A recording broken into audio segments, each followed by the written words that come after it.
doesn't just have a sprawling narrative. It's almost because people pass by behind. Oh. And, like, Is that what's happening? marching bands, motorcycles. Yeah. Okay, he's gone. So He better be gone. I've been thinking about working out, so this guy better watch out. Thinking about it.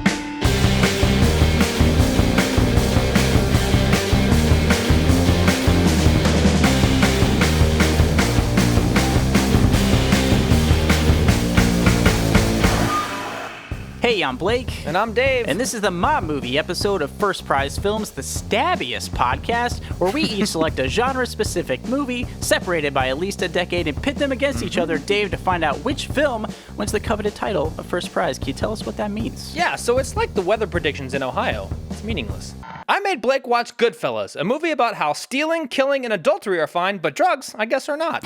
leave them out. Leave them out of this. And I made you watch 1972's The Godfather, a film that I promise not to talk about with an offensive Italian accent. I promise. I mostly promise.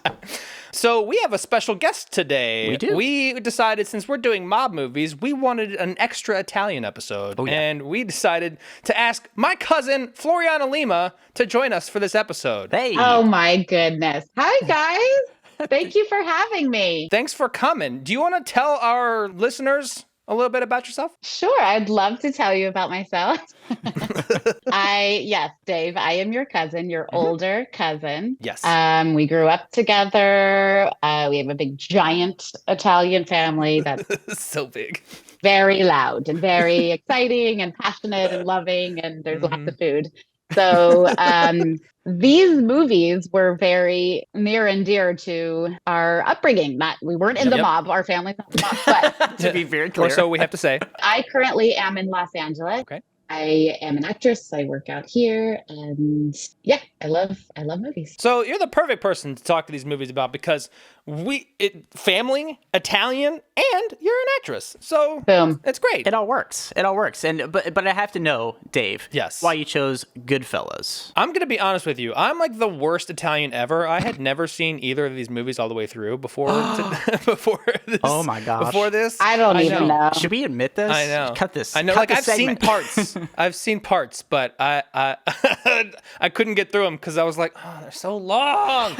Yeah, but they're so, you get stuck and you can't stop. You can't look away. They're so No, good. You're right. But so our options were like, Godfather, obviously. And we didn't want to do Godfather versus one of the sequels. So I was like, what's another good one? And all I had to do was look at Robert De Niro's IMDb, and I found one like that. So I picked Goodfellas. We have quite the vast resources to pick these films. I'm really excited, too. This is the second time I've seen The Godfather. I didn't see it till a little bit later because everybody was like, you never seen The Godfather? You never see it? And I'm like, fine, shut up. I'll watch it. And I did, and I was like, cool. Great, I did it. This is fine. I'm fine with this movie, but I have to say, watching it the second time I get it more. I felt the environment more, yeah. And it's nice to bed in there for a good 6 to 8 hours. How long was this movie? 2 hours and 7 minutes. I don't know. Could have fooled me. You're right. It might be 3 hours long. Yeah. It's basically 3 hours long. Yeah. Well, either way, I do love both of these movies, so I was excited to talk about them together and kind of compare and contrast what makes them good mob movies. And maybe we'll come to an agreement, maybe we won't. Either way, something's getting whacked. I hope it's not me. It's definitely me. Let's be honest. It's Blake. Definitely Blake. Come on. It's definitely Blake. Yeah. I know You what have to place be it is. Italian to be in the, yeah. So, Flory, give us a little bit of your thoughts on both of these movies since you get to watch them both. Well, Goodfellas is one of my favorite movies. It's just Oh, wow. Scorsese. It's always been one of my faves. It's one of those movies that you don't want to miss a frame. So it's a really, really lovely movie. But then also, I haven't seen The Godfather in years. And I literally just stopped watching it 20 minutes ago. It's like in my cells right now. I feel really like mob-like right now. It's like a beautiful homage to like the Sicilian mob. And it's just so well done that I love it. I mean, it's one of the best movies I think ever created. But Wow. Watching them two together is two different approaches to this kind of story, and that's what I'm really excited to get into. obviously, I think The Godfather is the gold standard. It's the one that I think every mob movie steals from and takes from. So I think like Goodfellas pays a lot of homage to the Godfather. You see it. I think the Godfather tends to be the encyclopedia in a sense of mob movies. We call it the mob cyclopedia. Yeah. Yeah, there we go. Well, without any further ado, Flory, we're going to let you sleep off The Godfather for a little bit, but we will come back to you in our Thunderdome segment. Does that sound Not good? with the fishies. Not with the fishies. I'm not going to be sleeping with the fishies. No. No, we need you alive so that we can battle to the death in the Thunderdome. Yeah. Enough of the mozzarella and prosciutto. Let's get to the fucking pasta and pizza, all right? Oh, God. I was going to say cannolis, but okay. We have plenty of talks of cannolis. Yeah. Don't even worry. Yeah, plenty. We're get to the cannolis. Let's get to the cannolis.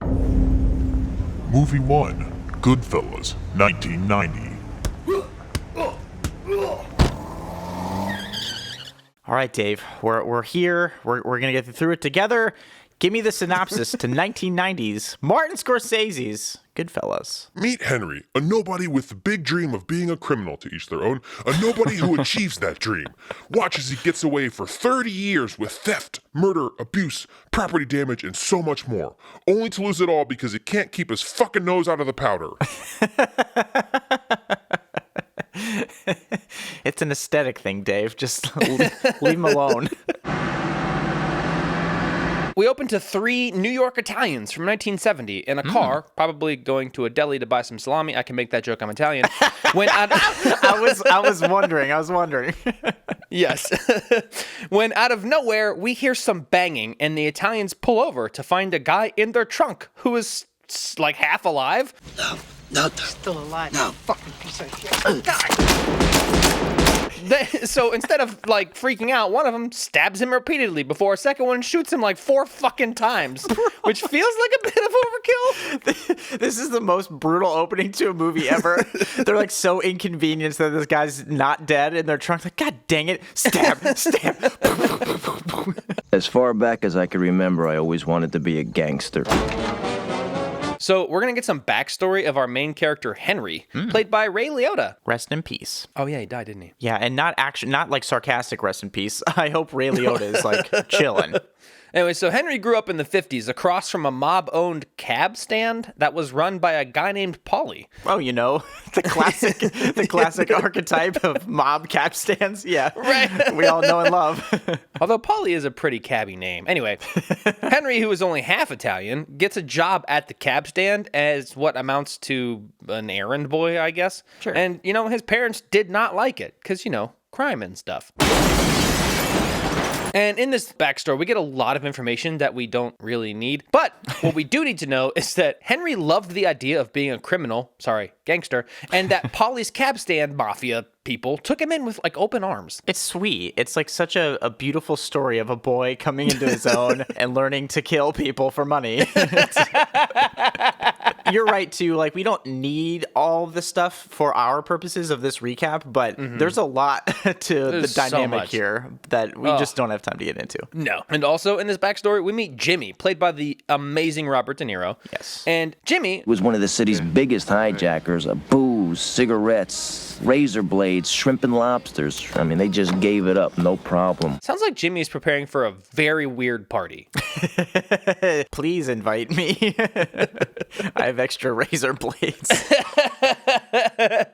Lastly, in this past learning crap, we see Henry get busted by the cops for the first time. And everybody's like super proud of him. You took your first piss like a man, and you learned the 2 greatest things in life. Never rat on your friends, and always keep your mouth shut. 6 of one and half dozen the other. No, Jimmy? Also, this man gets a fanfare. Rather, this boy gets a fanfare after getting picked up by the cops. I just got smacked in the fucking mouth when I got my first speeding ticket. All right, you know what? Enough of the backstory. Let's get to 1963, apparently. My favorite year. By the time I grew up, there was $30 billion a year in cargo moving through Idlewild Airport. We tried to steal every bit of it. We find out that Henry, Jimmy, and Tommy, played by Joe Pesci, are still stealing, because duh. Yeah. But the normal stuff isn't enough, right? They want more. By the way, this is Joe Pesci, 1990. Home Alone also came out in 1990. Oh, wow. He looks so different. Totally. It's the wig. Oh, he is wearing a wig. Yeah. Big score coming from Air France. I mean, like bags of money like this coming in. If I'm right, there could be like $500,000 coming in, all cash. But before we can get to this heist, we got to meet Henry's wife, I think. I don't know, because at first they don't want anything to do with each other, but then he ditches her on a second date, and she shows up to the cab stand and chews him out. And guess what, Blake? They're in love. You got some nerve standing me up. She's screaming on the street, and I mean loud, but she looked good. You know how it goes, right? You don't like someone until they yell at you. Wait, that doesn't sound right. This sounds like The Notebook. Oh, no. Never letting it go. Never letting it go. Anyway, we get to see them dating and falling in love, I think. I'm not really sure what the fuck is happening. But you know what? You know what we got to do, Blake? What? We got to forget about it, because we're robbing Air France now. I don't know, you pulled the trigger way earlier than I anticipated, and I like you for it. You keep me on my toes. So we gotta break out the guns, right? Bring on the car chase. No, sorry. We just have to get the key from one of the paid goons and just take the money. Hey, when you own everybody, then you don't have to get into big action sequences. You can just walk.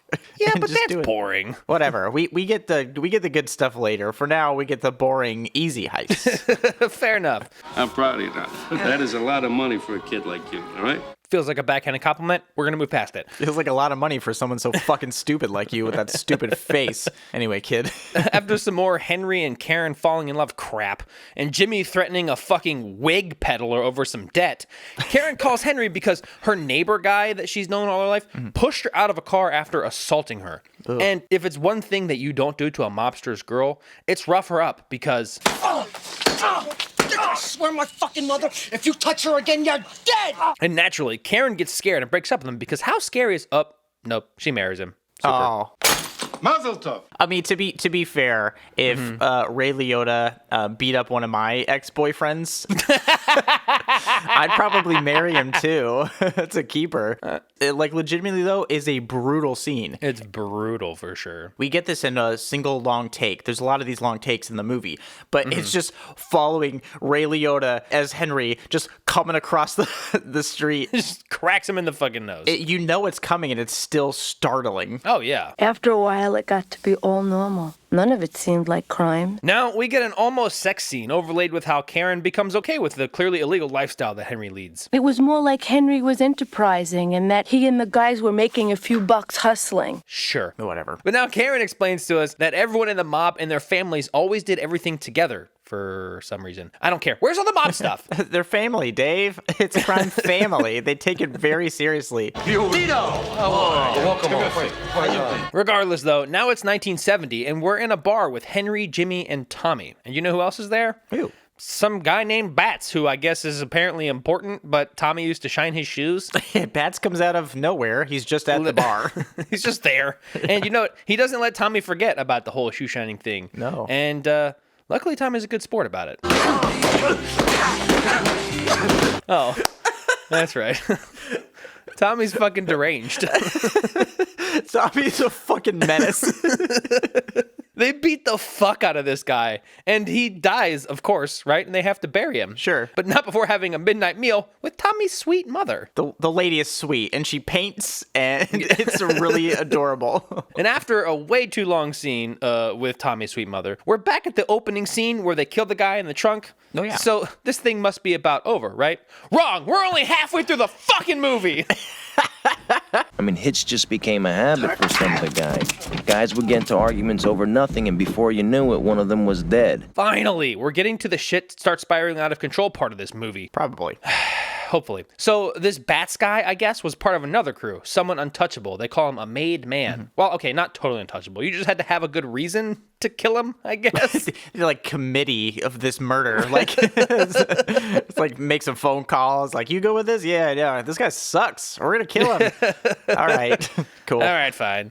So once we just randomly establish that every one of the mob guys all are having affairs, the guys have to move Bats' body because they're building condos where they buried him.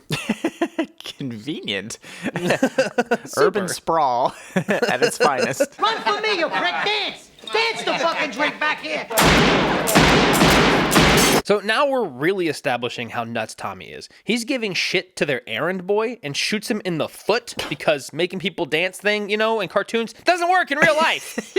People, those are actual bullets, you fucking nut job. Anyway, splice in a quick scene of Karen confronting Henry about cheating and him gaslighting the shit out of her. Yeah. Then we're back with Tommy and the errand boy. And I think they're getting along now. Yeah. Oh. Well, at least we're not dealing with Henry's affair. You keep away from my husband, you hear me? Open the door! Answer me! Oh, okay, God damn it. This is going bad. So not only are we dealing with it, Karen has spiraled super hard. Yeah. She tried to confront the other woman and wakes Henry up with a gun in his face. And she's bringing her kids around town fucking screaming at people, calling people whores and pointing guns and stuff. This is the yelliest movie I've seen in a while. Everybody's yelling the whole time. Well, they're Italians. Oh, that's true. I can't say that. You can say that. Yeah, I could say it. That's why I said it. You people. What do you mean, you people? But you know what? Instead of doing anything, Karen realizes, damn, I still kind of want to fuck him. And she just gives up. I hate this. I hate this so much. This movie frustrates me. You have to do the right thing. You have to go home to the family, you understand? Can you imagine how out of control you have to be for your mob bosses to tell you, hey man, chill out, you're harshing our vibe?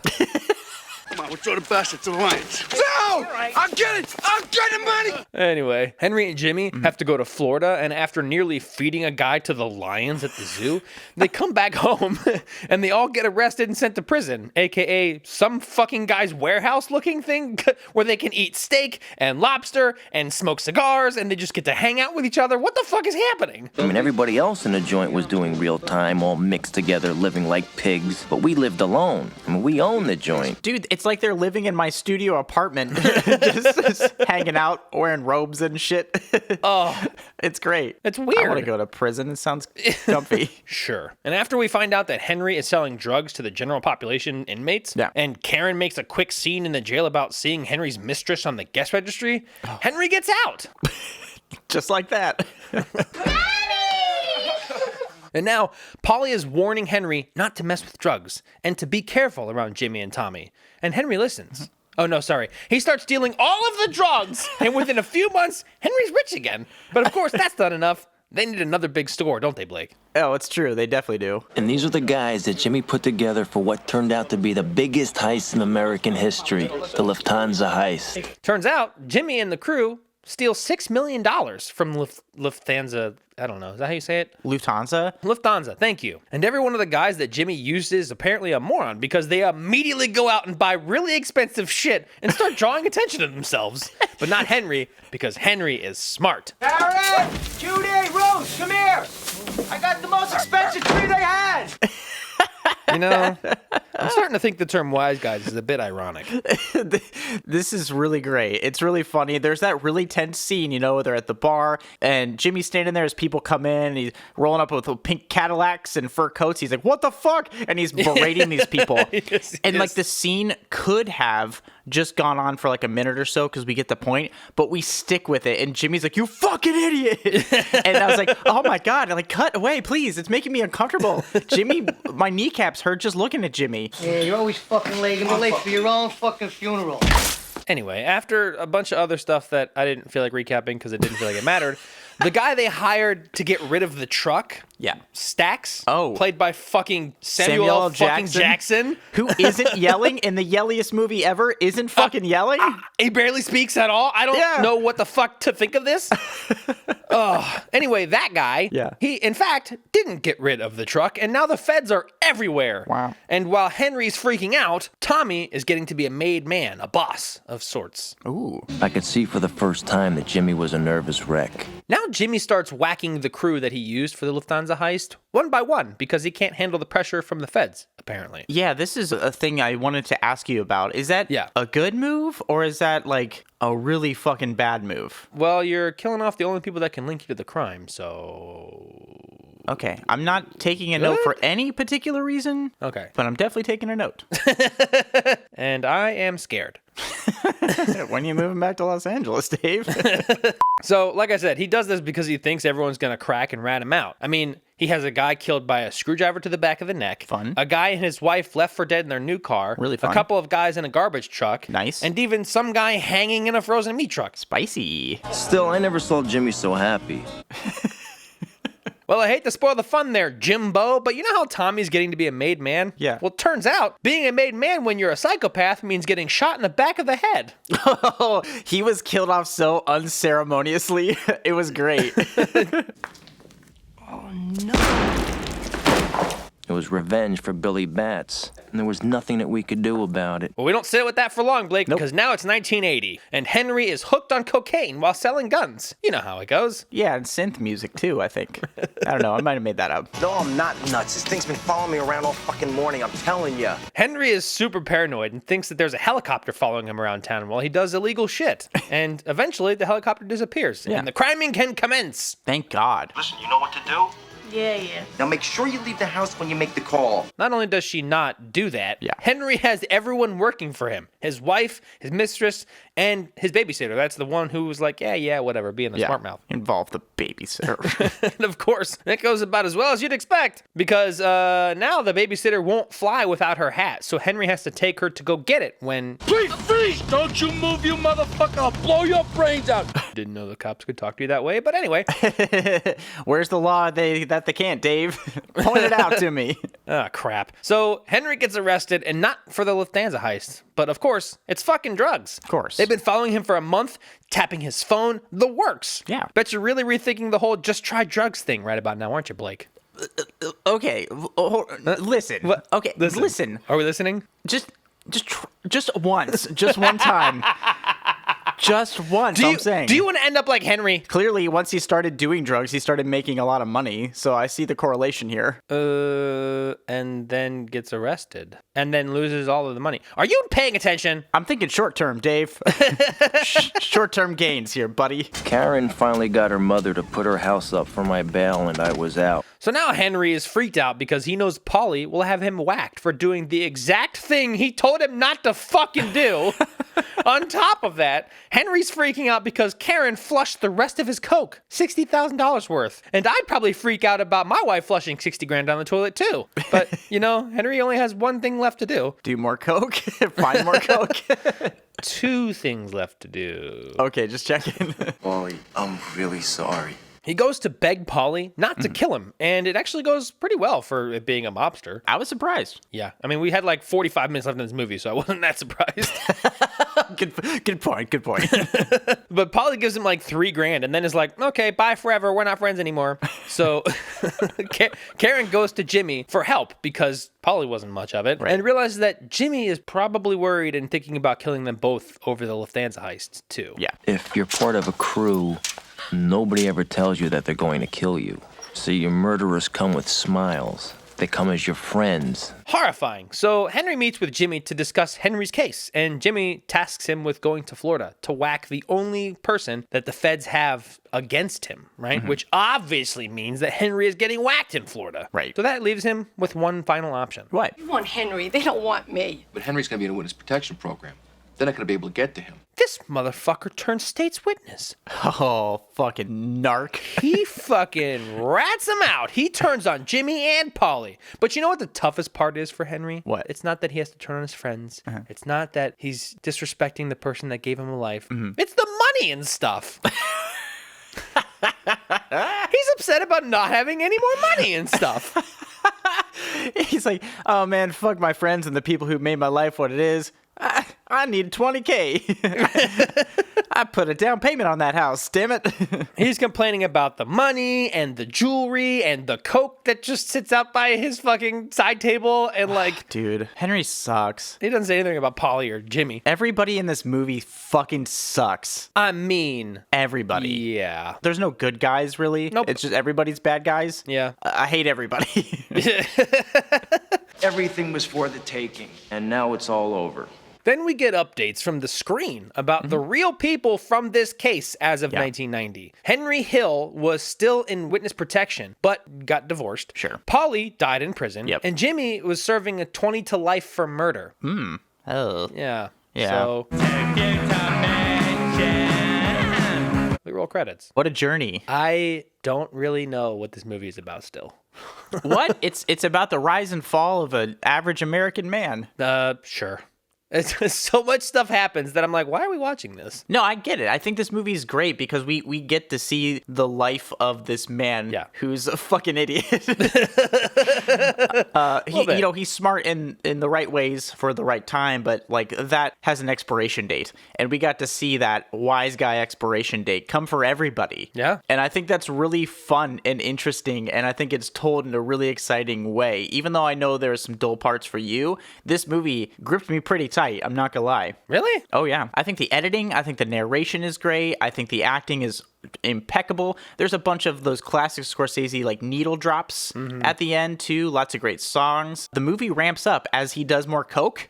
the editing gets a little quicker and more frenetic, and the story starts getting jumpier. And I think it's a really great film. I'm not gonna lie to you. In the beginning, when this movie first started, I was like, okay, yeah, this feels cool. I like this. And then by the third scene where I was like, why are we watching this? I was like, justify yourself. Hang on.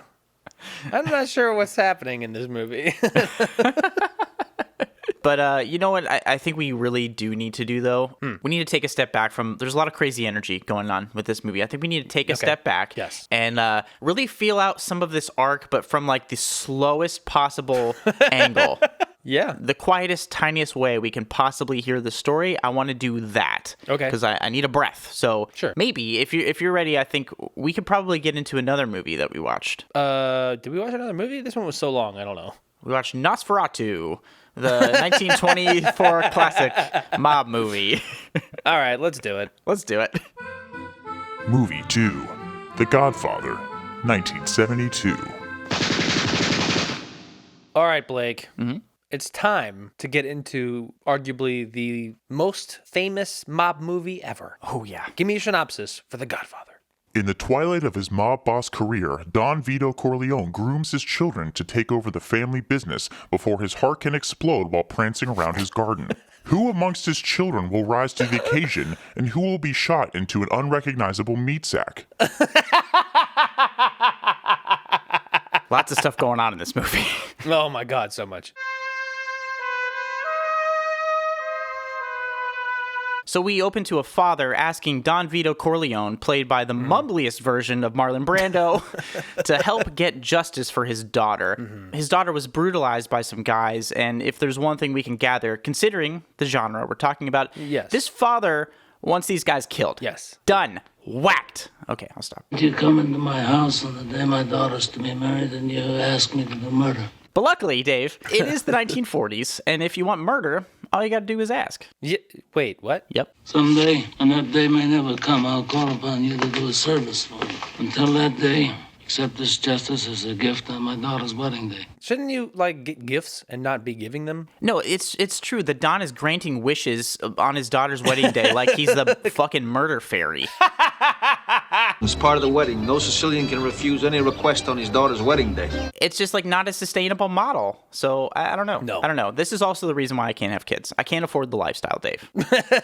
But we got to move past all this traditionalism, right? Because we have lots of people to meet. Oh, so many people.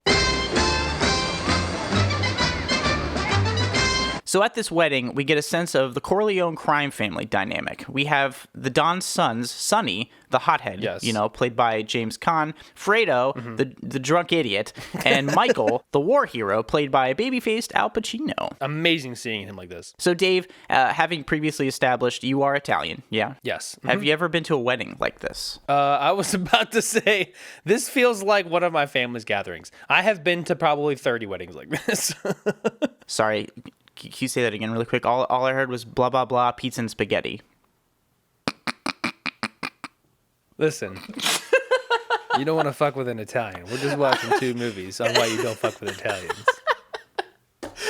No gelato for you, sir. I'm kidding, of course, because I'm German, so all I know is like Lederhosen and Wiener Schnitzel, sauerkraut, and that little debacle from the 30s and 40s. We don't like to talk about it because we're gonna move on.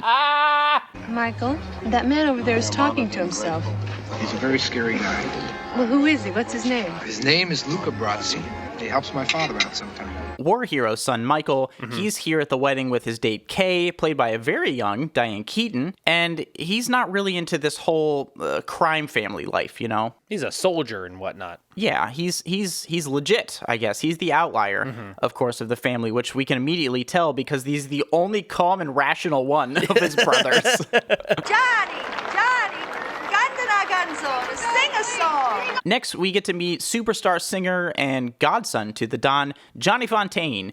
He's like a slick crooner guy, you know, like one of the singers, like a Sinatra kind of guy. Yeah. So he got to the top of the business with only a little help from the Corleone family. Just a little bit. Minor business dealings, really. Well, when Johnny was first starting out, he was signed to this personal service contract with a big band leader. And as his career got better and better, he wanted to get out of it. My father went to see this band leader, and he offered him $10,000 to let Johnny go.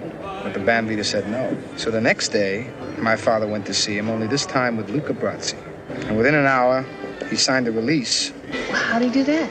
My father made him an offer he couldn't refuse. So, the Don is like a really great businessman, right? I don't think that means what you think it means, Blake. Luca Brazzi held a gun to his head, and my father assured him that either his brains or his signature would be on the contract. Oh. Yeah. It's the murder thing again, isn't it? It's the murder thing, yeah. Yeah. Also, can you imagine just explaining to your girlfriend as if you're just talking about something you read in the paper, like, oh yeah, my father threatened to kill a man? It's so casual. Like, he's just like, yeah, you know, he says it so, like, Michael doesn't want anything to do with his family business, like I said, and this is a pretty goddamn good example why. But we can easily conclude that the Corleone family swings one of the biggest crime dicks around here. That's a true story. But anyway, Johnny, right? Yeah. He needs another favor now. Uh-oh. Uh-oh is right, because Johnny is, well, he's a crybaby, and he wants a role in a movie that the studio head will not give to him. So, you know what that means, right, Dave? Threatening people again. We're going to California! The land where dreams come true before blowing up in your fucking face. When am I going to California? I want you to go tonight. I want you to talk to this movie big shot and settle his business with Johnny. So the family attorney and advisor, Tom Hagen, played by Robert Duvall, he goes to Los Angeles and has a little talk with the studio head, a man named Waltz, who shows him around his giant mansion and hell, even introduces him to his prize show horse, Dave. I didn't know they had those. Anyway, go on. And I gotta say here, what a beautiful horse this is. Or at least its head is, because Waltz still won't give Johnny the part, so he wakes up to his horse's severed head between the sheets. I know this scene. That's a weird thing to get excited about. But here's the thing. This scene really shows that Hollywood is all about who you know. So if you happen to know a mob boss that I can pledge my loyalty to, that'd be greatly appreciated. For sure. I'll let you know. Also, R.I.P. Winnie Horsenstein.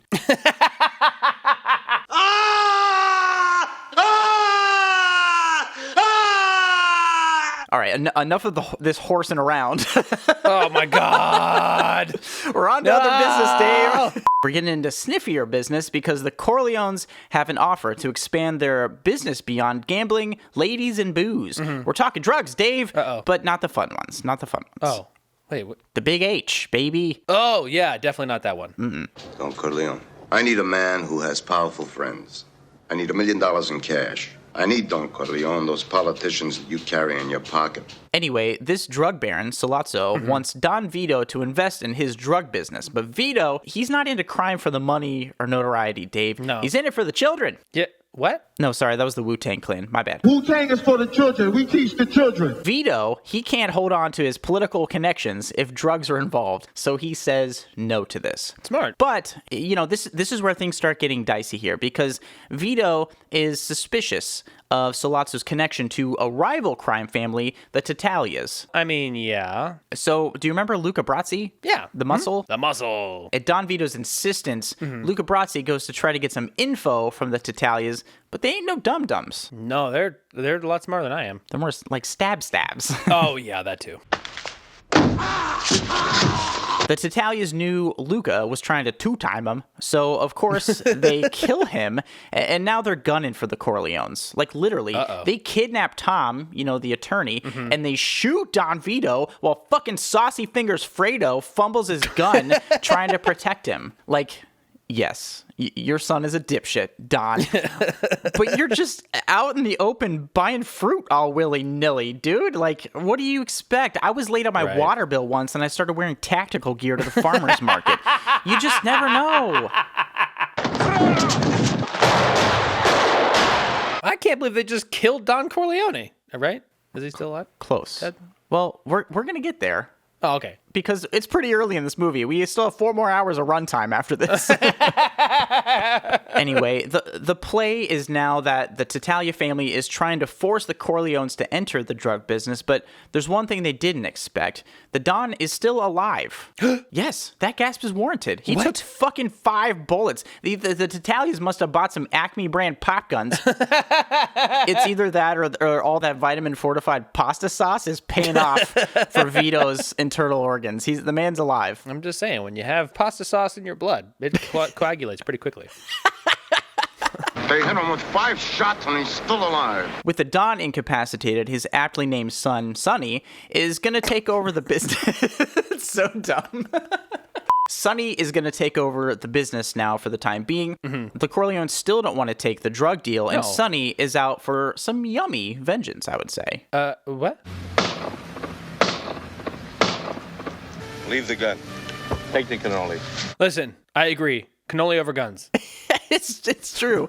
So in this scene, Sonny has Paulie Gatto killed because Paulie betrayed the Don as well as got his cannoli stolen. So I'd say perfect punishment. Agreed. But warn your local pastry chefs. Tensions are rising. Get it? They're rising. It's a bacon joke. It's a bakery joke. No. I wrote that one down. Hey, Mike. Hey, Mikey. Through all of this, Don Vito's war hero son, Michael Corleone, he gets pulled into the family shenanigans, He doesn't want to, but he goes to visit his dad in the scariest looking hospital ever. No, it looks like a haunted house that you go to as a kid. It does. It's fucking terrifying. I wouldn't want to go there. But the Don is there, and Michael finds the Don unprotected. Remember those dirty Tattaglias? The other crime family? Yep. They have the police captain, McCluskey, on the payroll, but Michael is able to kind of see what's going on pretty quick, and he hops into action to save his father from getting killed again. Again, because he died the first time. What are you doing here? There's nobody here. What happened to the guards? You ever deal with anything like this, Dave? Have I ever dealt with anything like this? Have you ever dealt like being Italian yourself, have you ever dealt with anything like this? I'm not allowed to talk about it. Oh. One time I tried to save my family from being functional by simply existing. We're not allowed to talk about that either. So things are really heating up here for the Corleones, but Sollozzo, the drug guy, him and the police captain McCluskey, they agree to meet with Michael to cool things down a little bit between all the families because they see Michael as kind of a neutral party in all of this. Yeah. But Michael has a pretty good idea, actually. It will be me, McCluskey, and Sollozzo. But if Clemenza can figure a way to have a weapon planted there for me, then I'll kill them both. Oh, fuck. Fuck is right. I guess Michael's really one of the boys now. Yeah. You shoot my dad, you're gonna die. I'm not saying I agree. I'm just saying I agree. I'm a narc, Dave. Don't you fucking tell me. I'm running right to the cops. You'll fold so fast. Dude, this scene is brutal. It's fucking gnarly. It's so tense. We're just sitting there with Michael as like the tension builds and builds. And just when I thought he was going to bitch out on me, he goes stone cold and blows Sollozzo and McCluskey away. Oh, it's amazing. Like, this is a great scene. Like, I don't know. It's done very well. It's so tense. I love it. And I think it's a really, really key part of this film. Oh, yeah. It's the turning point for sure. So this insane act of violence sparks an all-out war between the crime families of the city, which, yes, is a bummer. But hey, at least Michael goes on a Sicilian vacation until things blow over. Listen, why he didn't take me, I'm never going to get over it. Michele Corleone. Thus commences the part of the film I like to call The Godfather, European Vacation. That's funny. I called it The Godfather. Why are we here? we have a lot of important things to do because Michael likes to walk around the countryside with his bodyguards and look at stuff. But most importantly, he also comes upon a beautiful woman who honestly looks like a teenager, but we never really find out. Oh boy. Michael is enamored with her. So he decides to sit down at a cafe. He asks the proprietor about this girl in town, only to find out that she's the proprietor's daughter. Uh-oh, that's awkward. Hilarity ensues. My name is Michael Corleone. There are people who pay a lot of money for that information, but then your daughter would lose a father instead of gaining a husband. What? Did he just threaten the dad? Give me your daughter's hand in marriage or I'll kill you. Like, what? Michael literally stumbled upon a girl he thought was cute, accidentally met her father, and then threatens him into letting him marry his daughter, all in the span of 20 fucking minutes? What is going on here? Dave, explain yourself.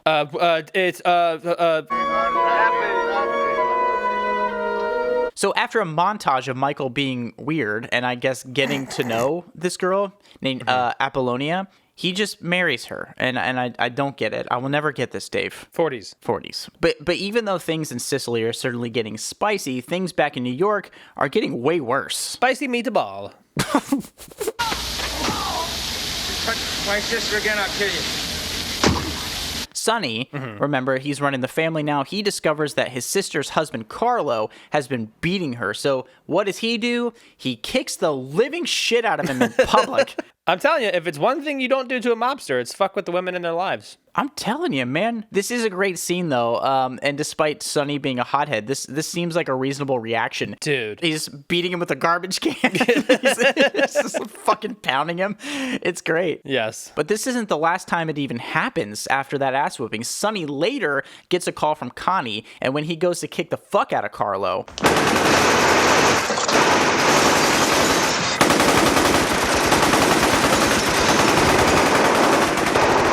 That's right. Sonny took a lot of bullets to his entire body. Dude, I mean, what? He is 35% lead and 100% dead. No!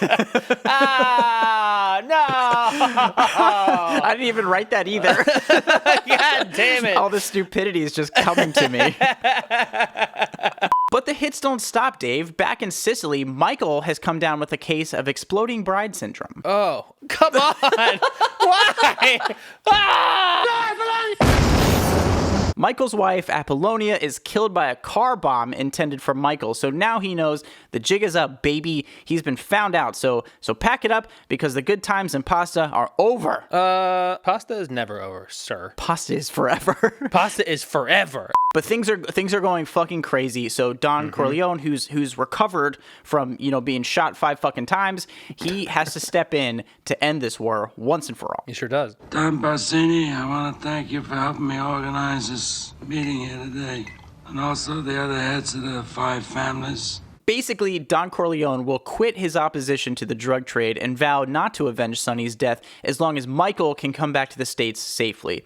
Since Fredo's a fucking idiot and had to be sent to Vegas, the Don wants Michael to run the family business. Fuck yeah, Michael gets to run the family business. He's the only one who can get shit done. He's the only one with half a fucking brain cell left, I swear. Well, that's pretty fair because I'm pretty sure Sonny has 0 left. But the Jersey Turnpike has a few extra. Michael, why did you come here? What do you want of me after all this time? I came here because I need you, because I care for you. I want you to marry me. So now that Michael's back home in the States, he's got to go shopping for a new wife. Last one exploded. What? Do you remember Kay from the beginning of the movie, his date? Of course. Well, she's back because Michael's been stalking her, I guess, and then just decides to marry her, and she doesn't put up a fight. So the 40s. The 40s. It sounds easy. Don Corleone. Michael is now head of the family, and if he gives his permission, then you have my blessing. So now we jump forward some time, and Michael is wearing his big boy suit, and he's running the family. He's got to prove himself while also making some big changes to the family business and trying to expand their operations, right? Right. At this point, though, like the way he's talking expanding to Vegas and all this stuff. He needs like a Corleone call center or something, like a switchboard operator. Yes, patching you through. You got new crime ideas?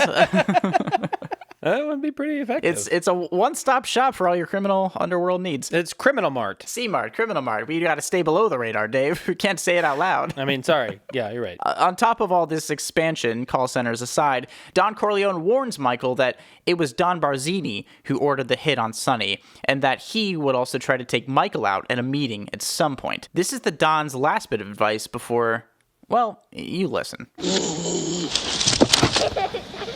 Did you happen to recognize that sound, Dave? Was it tomatoes? That is not the sound of tomatoes. That's the sound of a man eating an orange, playing with a child, and then dropping fucking dead. In tomatoes. Around tomatoes. Near tomatoes. But I mean, honestly, can you imagine surviving 5 gunshots just to die in your tomato plants? With a fucking orange in your mouth.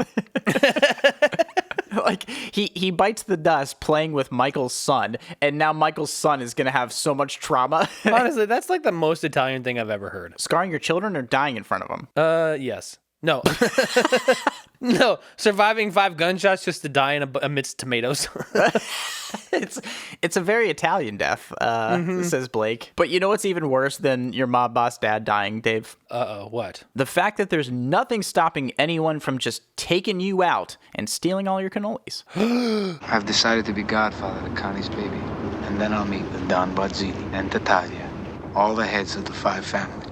Knowing that there's a rat in his ranks, Michael, as the official head of the crime family now, he shows up to serve as godfather to his sister Connie's baby.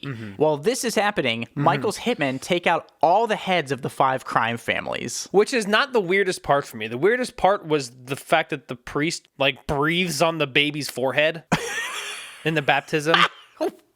What? Listen, I'm an Italian. I was raised Catholic. I have been to many baptisms. I have never seen a priest go on somebody's fucking head. And I bless you with the hot breath of my Italian sub from lunch. My hot garlicky breath. Michael Francis, do you renounce Satan?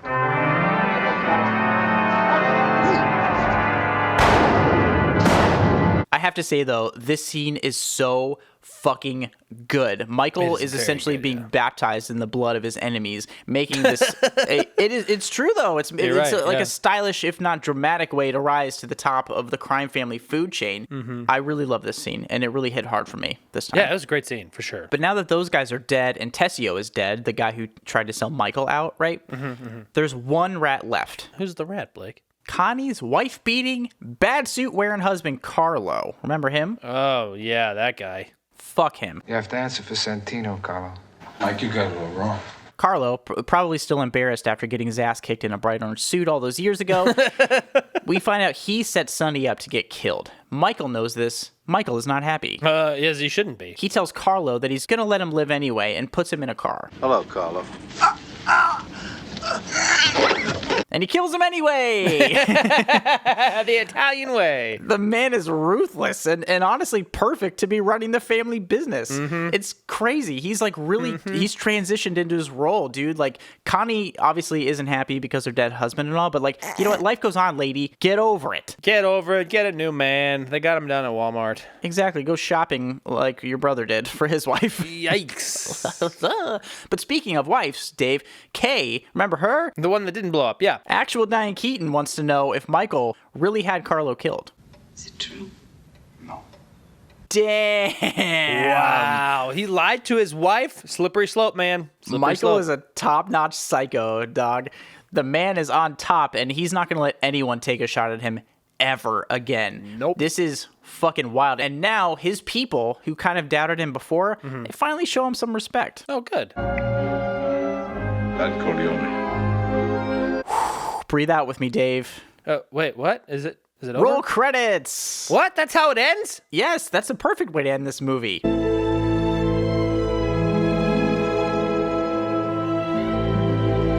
don't know. It felt very anticlimactic. Excuse me? Anticlimactic? We got to see this entire arc of Michael going to war and then killing people, but like less legally, I guess. Whoa. Yep. Just saying, I think it hits hard. It's a quiet, subtle ending, but I think it's a bum. It's organ worthy. Let's be honest. It's big Italian organ worthy, and I love it. I think it's really great, and it hits so hard. Yeah, I guess. I don't know. It is a trip. But like almost literally though, I could fly all the way back to Ohio in the time it takes to watch this movie. Yeah, absolutely. But honestly, this is the second time I've seen this movie, and I like it so much better the second time seeing it. Like I said before, it's kind of a quiet movie, but there's so much going on. It's hard to digest all of it. So knowing kind of where it's going the second time and seeing it again, I think it hit harder. Everything did, instead of me trying to fucking piece together what the fuck is actually going on and who is who. Everybody looks the same. How dare you, sir? We do not. Sorry. We do a little bit. Maybe not you, but everybody in this movie looks the same. And it's dark. It's a dark movie. Yeah, you're right. But also, I had never seen this movie all the way through. I started to watch it one day years ago, and I got like 20 minutes and I was like, no. It's a commitment. I can't do it. I liked it.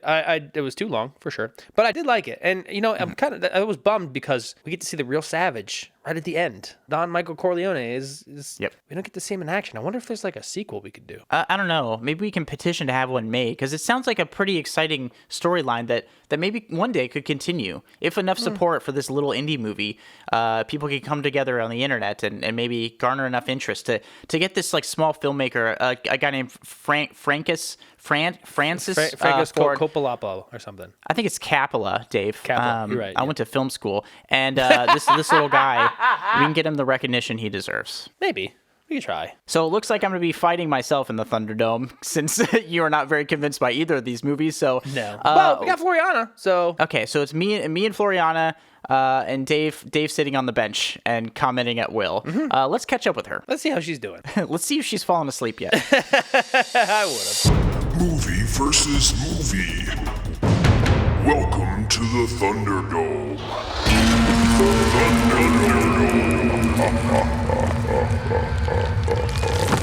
This place fucking rules.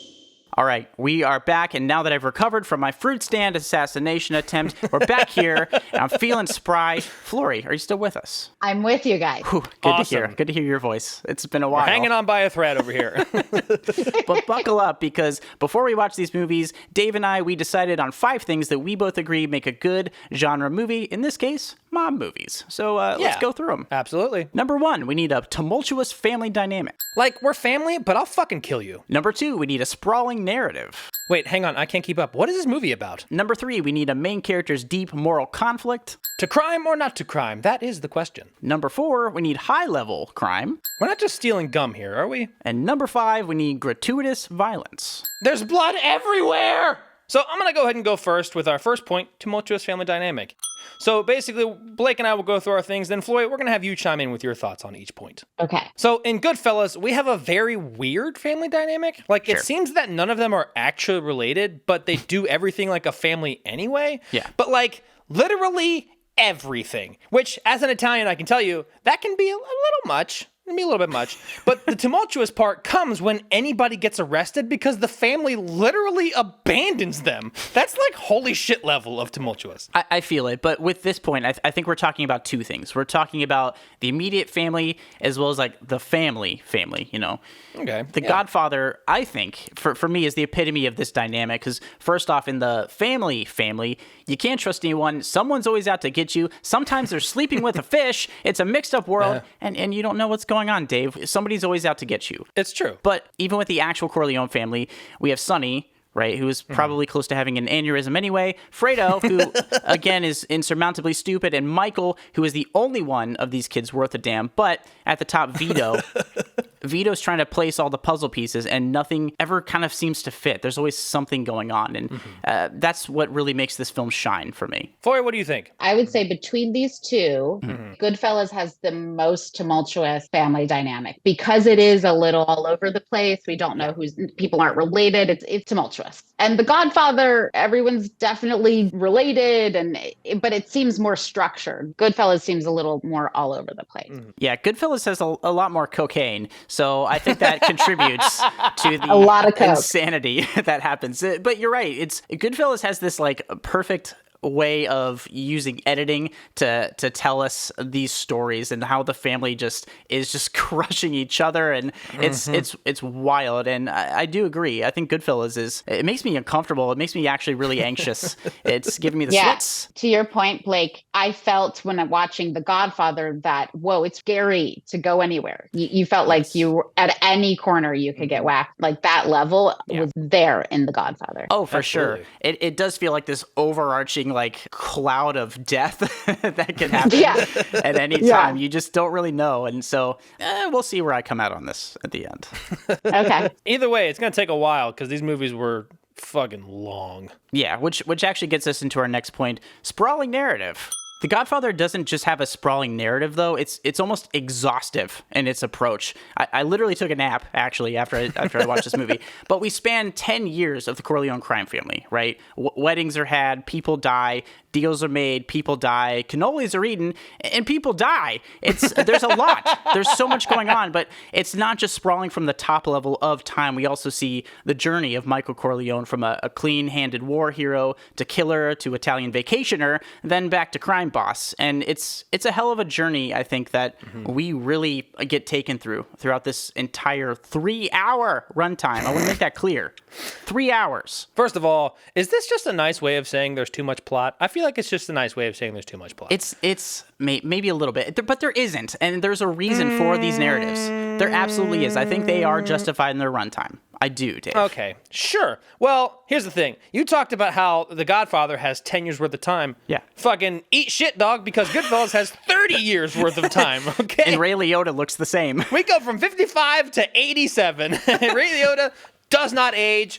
Robert De Niro just puts a little bit of gray dye in his hair. It's great. So everybody's doing well. But in that 30 years, I had to leave out like half of the movie because there was so much stuff that we didn't even need to know about to get through the recap. Lots of we context. see mistresses, we see small-time beef, but aside from that, we get to see a lot of the crimes they commit. Stealing, murder, assault, you name it. This movie has everything, whether you like it or not. But does it have cannolis? Yeah, no. Exactly. Damn it. I don't think there's one cannoli in Goodfellas. I'm disappointed, that's all. Is that a disservice to Italians everywhere? I actually didn't really put that together, that the Goodfellas is 30 years. In terms of timing, 30 years obviously is more than 10. But I felt the sprawl of it more in The Godfather. It felt like it was longer and not in terms of runtime. But The Godfather felt more sprawling. No, 100%. And I almost feel like the in Goodfellas, when we're seeing young Ray Liotta, it almost stands alone. No, I 100% agree. I think you guys are right. I agree that The Godfather feels more sprawling.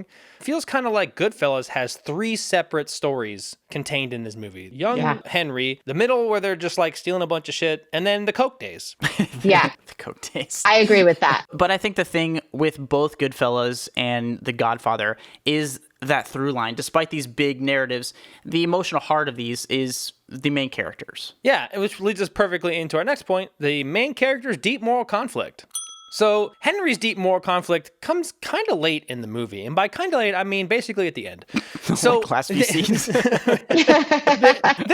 There's flashes of it here and there, but generally he's pretty on board with the killing and the stealing and the drugsing. Yeah. And his moral conflict comes when it's either die or turn state's witness, and he chooses the not dying path, which Narc. I believe to be the morally correct option, sorta, maybe. Narc, whatever. My whole thing, and I wouldn't say that he's necessarily the main character to start, but Michael Corleone quickly becomes the emotional center of The Godfather. He doesn't want anything to do with the family business and says so much at the very beginning, but as the family deteriorates, he finds himself in a place to just handle it. Right. It's like being a vegan, but simultaneously the best butcher in town. Like, I don't want to do it, but I'm really fucking good at it. So we get to see Michael kind of wrestle with this quite a bit there in the beginning until he just dives in head first. And I think it's insanely compelling, his story arc. So in Goodfellas, Henry from the beginning wants to be a gangster. Yes, there's varying moments of the moral dilemma. Like he didn't want to kill Maury at one point. So there was like little moments here throughout Goodfellas where there was a little bit of it. Henry was this low level gangster and kind of like went up. And because he wasn't fully Italian, he could never be made. Like that was the whole thing. He always had that Italian Irish thing. Yeah, that's a great point. he was always a mid-level, low-level to mid-level gangster. But Michael Corleone was interesting because you see him as a college student. He's with Diane Keaton. Like, it's like this whole life that seems squeaky clean. And then that moment where he's like, oh yeah, I'm going to kill the police captain. There's no getting to it. It's like, oh, I'm going to do the biggest crime. And then I'm going to have to hide out for a year in Sicily. Yeah. That he just jumped right in. And I thought that was, whoa, that was more of a shock. Not so much, man, this is hard. This might be a draw for me. I would say because of the surprise of Michael Corleone. So I would say I would choose, this is hard, but I would choose The Godfather for this particular one. Yeah, and honestly, I don't hate that decision because, you know, he goes from being a military man to just being fully in charge of all the death and destruction and stealing and stuff. But you did mention something that I think transitions us nicely about Henry and Goodfellas being kind of a mid-level guy, because our next point is high-level crime. If we're talking high-level crime, though, look no further than The Godfather. We got the gambling, the booze, the ladies, and paying off cops and politicians. It's very spread out and it's very high level, but with all the crime and murder going around, there's admittedly one thing the Corleones don't do, and that's drugs, which should also be part of the DARE campaign. You know, not even the mob does drugs. But for real, the crime we're dealing with here with the Corleones in The Godfather spans the length of the United States. And you can see it boils just below the surface of everyday life. It could be any cop. It could be any shop owner. It could be anybody you run into. And I think that's pretty high level, if you're asking me. Well, yeah, it's not bad. It's not bad. I'll give you that. It's not bad. Okay. Come for me, Dave. Jeez. But in Goodfellas, I mean, yeah, these guys start out stealing what amounts to be the weirdest party list ever. But they graduate pretty quickly to stealing millions of dollars from pretty big companies. Yeah. And, you know, obviously you also have murder and abuse and property damage. It's all very intense Side and high stuff, level. But yeah, no, for sure. In terms of high-level crime, I would choose Goodfellas because they go into the whole narcotics game and they go into stealing from planes, like millions of dollars. This is like a level that The Godfather never really showed or got to, because obviously Vito was like, no drugs. We don't do drugs. It's dirty. It's not. We're better than that. We're Catholic, you know, whatever that may be. And so, yeah, so I would say the Goodfellas, high-level crime for sure. Goodfellas does just kind of like dive right into the deep end of like, fuck it, we're gonna steal like meat trucks and do all this stuff, but we're also gonna like rob airlines. They don't care because there's no real like moral compass there. They're there to make money. Whereas like in The Godfather, they're like, well, we're still a traditional family. I'm not gonna do a Brando impression, but we're a traditional family, and like we're still keeping to our somewhat moral compass, which is whatever. We can get into that another day when I have an entire TED talk to give about it. But I do think the crime in Goodfellas is compelling because we see the men on the ground doing the work. Whereas in The Godfather, we just see the top level, the people that don't really have to get their hands dirty. Also, what's really interesting about Goodfellas, it's almost as if the crime is celebrated more in this film, because when we see young Henry get pinched for the first time and the family's like, yeah, you know, like they're like, yeah, you're in it. You're like now a mob guy. And it was like, oh, that's fun. And it became like fun and antics and things like that. Yes. And it almost seems like in The Godfather, they were almost shameful of it. It was almost like it's business. We got to do it. And it is what it is. And we don't talk about it at the dinner table. It's a very hush hush. This is how we live life in The Godfather. Goodfellas is, crime. Woo. Yay, we're stealing and killing people. Yay. It's true. And I think on top of all the stuff that is kind of swept under the rug in The Godfather, there's still that element of violence that I think we can get into. Yeah, we're going to get into it right now with gratuitous violence. So there is so much violence in Goodfellas, and it's not necessarily unearned as gratuitous would make you think, because, you know, it's a fucking mob movie, but there is blood in like literally half of the scenes. They stab a guy in the back of the head with a screwdriver. They shoot multiple guys in the back of the head with guns. The list goes on and on. They stab people. Joe Pesci is a fucking maniac. Might as well name him Machete. And this movie is incredibly violent. It really is. It's shockingly violent. It really is. It still catches me off guard. It's scary. But on the flip side of that, The Godfather, otherwise known as Ouch My Neck, has has dealt us a significant blow of violence, like through the whole thing. And I think it's more subtle, the violence here. It's more subtle at first, but once we kind of get to Sonny's death, where like Francis Ford Coppola relishes in James Caan's mangled body blown to shit at a toll booth, like all bets are off from there. And I wouldn't say the violence here is so much gratuitous, because it is very calculated and very purposeful. I think all the deaths in this film really are, until we get to the end when Michael has Carlo killed. He didn't need to kill Carlo, but it just felt good, because fuck Carlo, he sucks. Fuck Carlo. Hashtag fuck Carlo. But it's very much a film that is reserved, but when the bursts of violence come, it's very shocking. It's true. I would say Goodfellas has the most gratuitous violence. The opening scene is Joe Pesci stabbing the guy with his mother's butcher knife, right? Yes. It's immediately shocking and jarring and bloody. And you see that like throughout, to Dave's point, there's blood in everything. It's almost gross to watch. And also The Godfather, I mean, I guess we kind of see the first intense thing is the horse head in the bed. That is and true. that was dark. Next level a little bit. That was calculated and business-like. The Godfather is the business of killing and getting ahead. And Goodfellas, again, seemed more gratuitous and kind of all over the place. Crime, yay. And so I would say Goodfellas would be the more gratuitous for me. Well, now that we've been through all the points, I'm really curious to see what each of us is going to choose.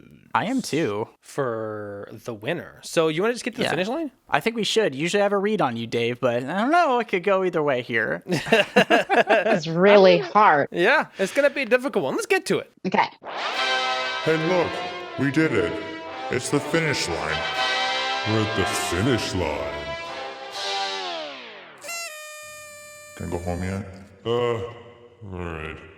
All right, guys, we're back, and it's been a contentious one. Not really, but it's been fun either way. So we have to answer the question, the biggest question: which of these two movies is the better mob movie? Dave, would you indulge us, sir? I think that I will. So initially, I went into this thinking, you know what? You can't beat the Godfather. It's literally the start of mob movies. You can't beat it. It's the gold standard. You can't do it.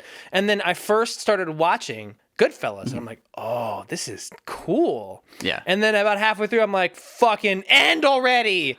So I was going back and forth a lot, because it was just so much stuff that I felt was unnecessary to the story for both movies. But I also am very impatient. So I am going to have to kind of lean on how I felt as we were going through the Thunderdome. Okay. And to be honest with you, I'm kind of leaning Goodfellas. I think I'm going to have to pick Goodfellas on this one. It was more celebrated on the, Flory said it was more celebrated on the crime. It just felt more mob-ish, I guess. Whereas The Godfather was just kind of like this serious story about why family's great. You know what I mean? Yeah. Yeah. No, I get it. And like all your terrible takes aside, this is usually the segment where I try to I fuck around with you a little bit. I can be a wild card, especially this season and a little bit of last season. Yes. But I'm going to get right to the point. Goodfellas is an amazing film. It has this like witty, frenetic energy that twists and turns through the entire film, and it like strong arms you into paying attention. Apparently not you, Dave, but me. But this is especially apparent, I think, when you watch this film with The Godfather. The Godfather feels like a bedtime story your grandpa nodded off during and then started telling you about that time he got lost at Home Depot. It goes on for a long time. And that's not to say The Godfather is not a great film. It is actually a fucking amazing film. It's a classic for a reason. But in terms of getting across that mob movie feeling and energy, my choice for first prize film has to go to Goodfellas. Wow. But you should watch both of these movies. Absolutely. This is tricky because, like you, Dave, I went back and forth like, what would I pick? The Godfather is a beautiful film. Yeah. Like Blake, you said, it's just a standalone, beautiful piece of art. It is something you can have on a Sunday and in the background and be like, oh yeah, that's Right. But Goodfellas, you couldn't do that. Like Goodfellas, it's like, what's going on constantly, and it's you want to sit and watch it.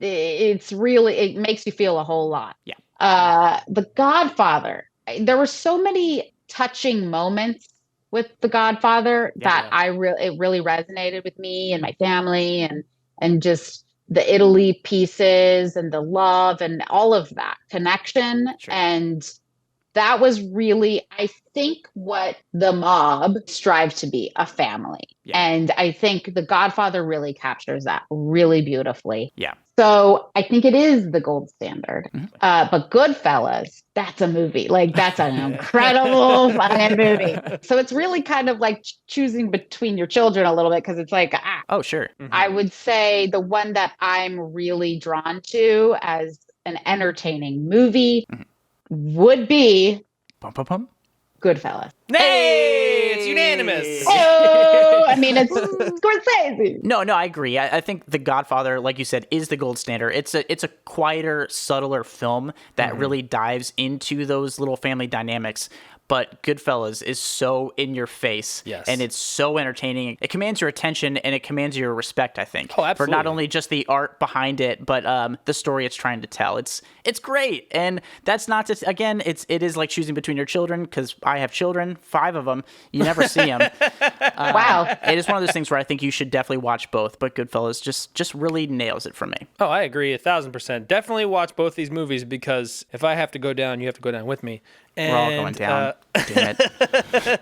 We're all getting whacked. Yeah, we're all getting whacked. We're all going to be sleeping with the fishes at some point. So, no, I think definitely absolutely watch both these movies. But yeah, I'm glad it's unanimous, because I think Goodfellas was the more entertaining of the two, for sure. Yeah. Also, The Godfather is the godfather of mob catchphrases. Sleeping with the fishes. Mm-hmm. Yep. Leave the gun. Take the cannoli.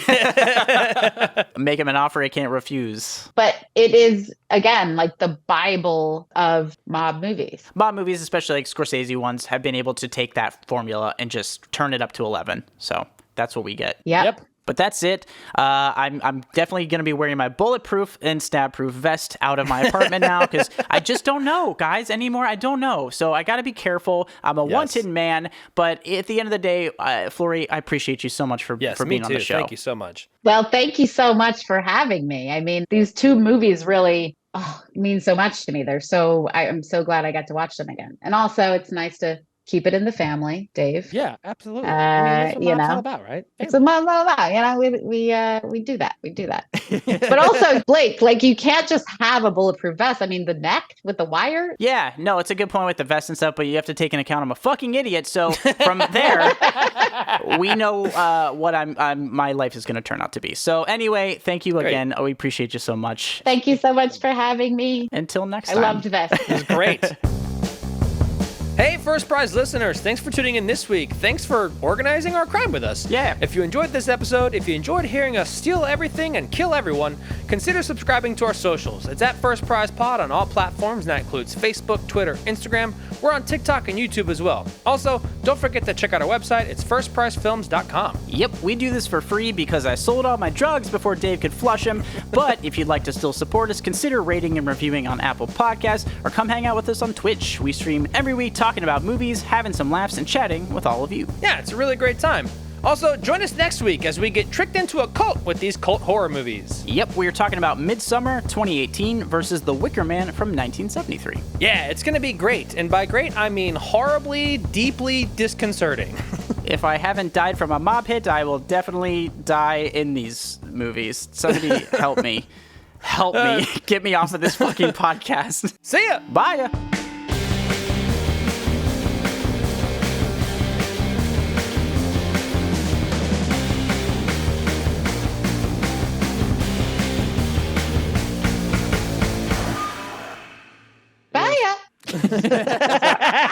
You didn't need mine. You didn't need mine.